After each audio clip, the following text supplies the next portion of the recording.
Assalamualaikum. My name is Mohammed Fawad and you're watching my YouTube channel Meet Mathematician. उम्मीद करता हूँ कि आप लोग खैरियत से होंगे और अपनी जो पिछली वीडियो देखी होगी उनसे आपने ज़रूर कुछ सीखा होगा। इससे जो पहला लेक्चर था वो है अलजेब्रा अलजेब्रा मेन जो टॉपिक था वो है expressions and equations variable and constants. मैंने सिर्फ इंट्रोडक्शन दिया था। आज हम यहाँ पर पढ़ेंगे कि हम अलजेब्रा में एडिशन किस तरह करेंगे। जो मेरा मेन टॉपिक है वो वेरिएबल्स में पास रूल्स जो है एडिशन नहीं कर सकते, सब्ट्रैक्शन भी नहीं कर सकते, मल्टीप्लिकेशन भी नहीं कर सकते और डिवीजन भी नहीं कर सकते। तो मेरा मेन फोकस है उस बाइनरी ऑपरेशंस को सॉल्व करने के तरीके। तो आज चलते हैं। हमारा जो मेन टॉपिक है वो है lecture has for being additions of variable. हम एडिशंस ऑफ वेरिएबल में एक्सप्लोरेशंस और इक्वेशंस को किस तरह ऐड करेंगे। तो यहाँ पर हमारे पास कुछ 3 स्टेप्स हैं, वो बहुत ज़्यादा इंपॉर्टेंट है। 3 स्टेप्स के साथ हमने यहाँ पर क्या करना है, सेम वेरिएबल्स। फॉर एग्जांपल हमारे पास वेरिएबल हो ए हमारे पास वेरिएबल है, ये भी एड हो सकती है। बी प्लस बी को अगर करें तो ये भी वेरिएबल हो सकते हैं एंड सो ऑन। इस तरह मोर 5 प्लस 5 भी करें तो भी एड हो सकती है। तो हमारे पास वेरिएबल सेम वेरिएबल हमारे पास होनी चाहिए। तब सेकंड पॉइंट, सेम पावर। हमारे पास पावर में भी सेम होना चाहिए। फॉर एग्जांपल यहाँ पर भी ए स्क्वायर है तो यहाँ पर भी ए स्क्वायर होना चाहिए। यहाँ पर भी बी स्क्वायर है तो यहाँ पर भी बी स्क्वायर होना चाहिए। फिर क्या हो जाएगा, then the coefficient will be 8। हमारे पास क्या हो जाएगा, जो इनके कोफिशिएंट्स हैं वो ऐड हो जाएंगे। इस तरह यहाँ पर फॉर एग्जांपल आप लोग ये समझिए चीज क्या है।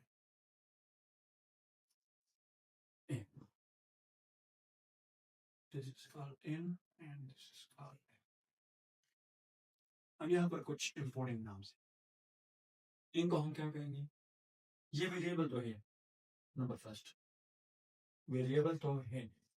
सेकेंडली इनको हम क्या कहेंगे, बेस।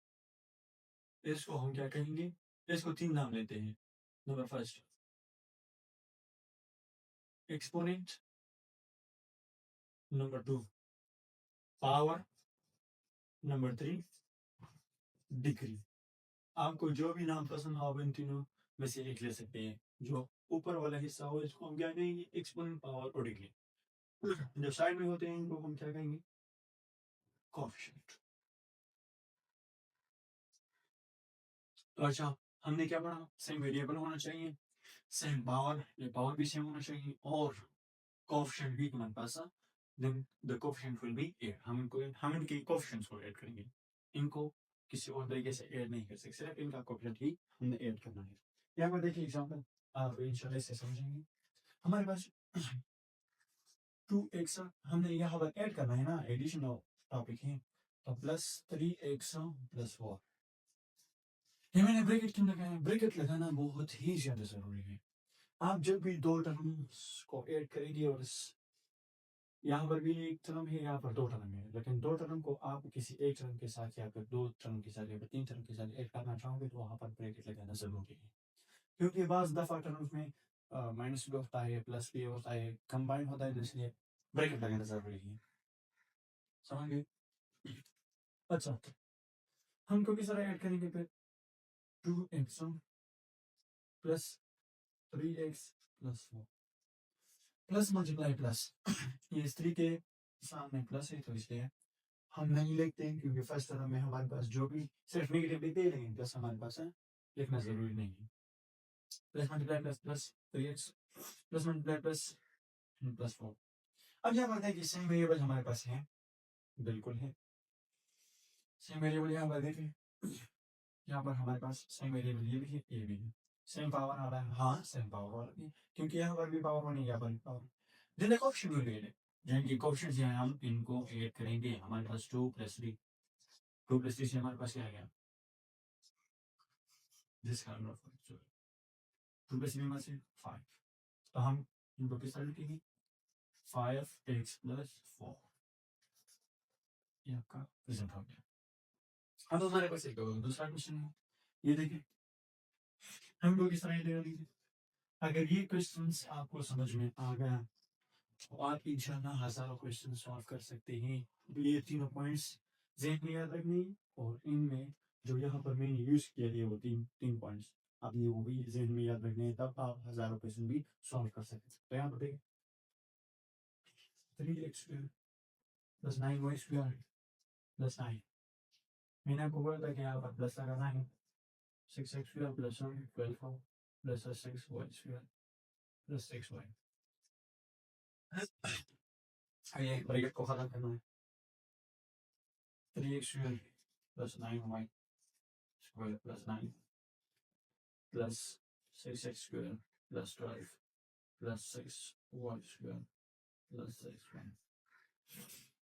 अब हमें के लिए कॉम्बिनेशन ढूंढना है। ये देखिए, इसके लिए कोई कॉम्बिनेशन है? हाँ है हमारे पास 3x square plus 6x square. कोई और कॉम्बिनेशन नहीं होगा? नहीं। तो आप हमें यहाँ पर लिखते हैं y स्क्वायर के लिए हमारे पास कोई कॉम्बिनेशन है?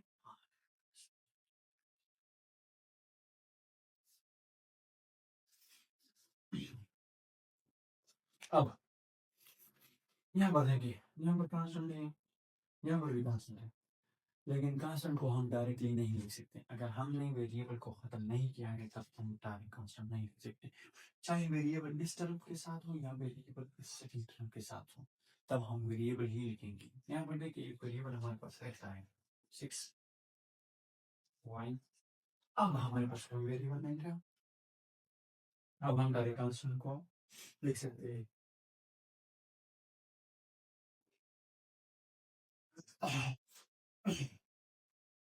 अब यहाँ पर देखो, ये हमने लिख दिया।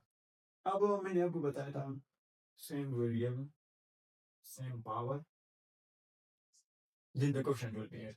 तो हम इनके quotient को ऐड करेंगे। 3 प्लस 6 हमारे पास क्या है 9x स्क्वायर।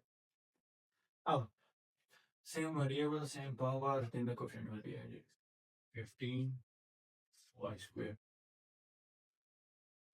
इसके कोई कॉम्बिनेशन है तो ये अपनी जगह पर 9 प्लस 12 हमारे पास क्या है 21।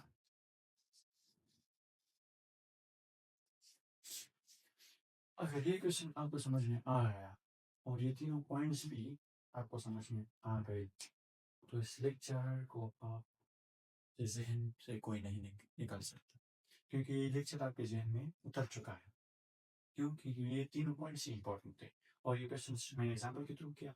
अगर आपको ये लेक्चर समझ में आ गया है तो कुछ एग्जाम्पल्स हैं, आपको उम्मीद करता हूँ भी सॉल्व कर सकेंगे। यहाँ पर देखिए एग्जाम्पल के लिए चलो एग्जाम्पल, यहाँ पर देखिए एग्जाम्पल, हम एग्जाम्पल को किस तरह लिखेंगे? फॉर एग्जाम्पल अगर इक्वेशन है 3x square plus 99 comma 66 y square plus 66 x square plus 66।